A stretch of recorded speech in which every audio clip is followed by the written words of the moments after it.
জুলাই সনদকে কেন্দ্র করে আজকের ভিডিও। অনেক রাজনৈতিক দল আছে এনসিপি সহ, তারা জুলাই সনদে স্বাক্ষর করেনি। তার কারণ কি?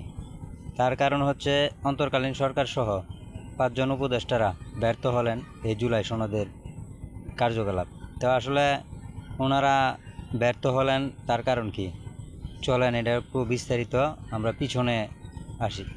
তো 5 আগস্টের পর অন্তর্কালীন সরকার সহ 5 জন উপদেষ্টাকে দেশের দায়িত্ব দেওয়ার সময় তাদেরকে সংস্কার সহ কিছু দেশের ভালো কিছু কাজের জন্য কিন্তু তাদেরকে বলা হয়েছিল। তো গত 1.5 বছরে কি সংস্কার হলো? কোনো সংস্কার হয় নাই। জুলাই সনদ এটাও বাস্তবায়ন হয় নাই। তার কারণ কি?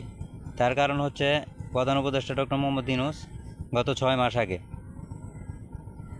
বিএনপির ভারপ্রাপ্ত চেয়ারম্যান তারেক রহমান সাথে সাক্ষাৎ করার পর থেকে যে কোনো দেশের যে কোনো কাজ ধরে সেটাতেই ব্যর্থ হয়। ব্যর্থ হওয়ার কারণ কি?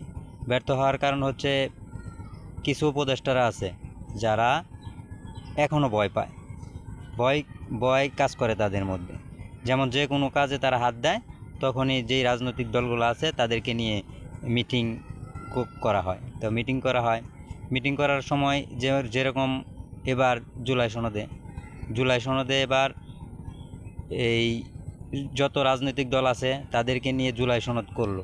কিন্তু যারা দেশের জন্য 5 আগস্টে যারা আন্দোলন করে হাত পা হারিয়েছে তারা কিন্তু নিয়ে বসে নাই।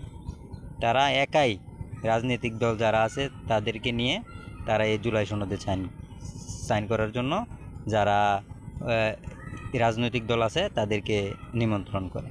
তো আসলে যারা দেশের জন্য এত কিছু করলো তাদেরকে না রেখে রাজনৈতিক দলদেরকে নিয়ে জুলাই সনদে সাইন করানো হয়। তো আসলে এই জুলাই সনদে কী লেখা ছিল?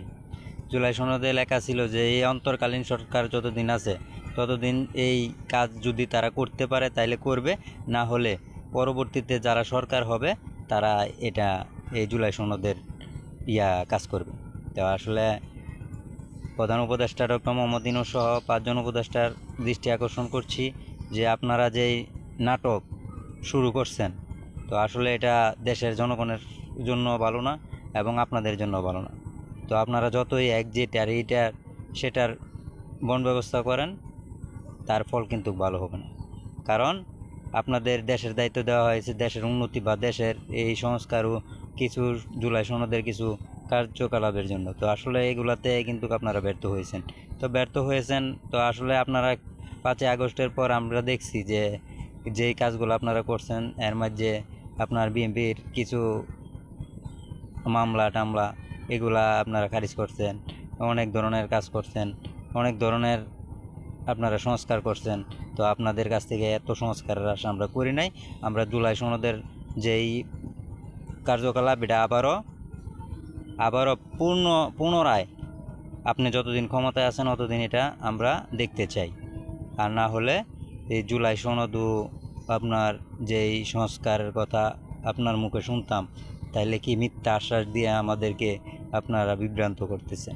তো আসলে প্রধান উপদেষ্টা ডক্টর মোহাম্মদ ইউনূসের দৃষ্টি আকর্ষণ করছি ও 5 জন উপদেষ্টা যারা আছেন তাদের দৃষ্টি আকর্ষণ করছি। তো আপনারা কিন্তু এই জুলাই সনদের পুনরায় আবার এটা নিয়ে কাজ করেন, না হলে কিন্তু আপনার এই সাধারণ জনগণ আপনাদের কিন্তু এই বিচারের আওতায় নেবে।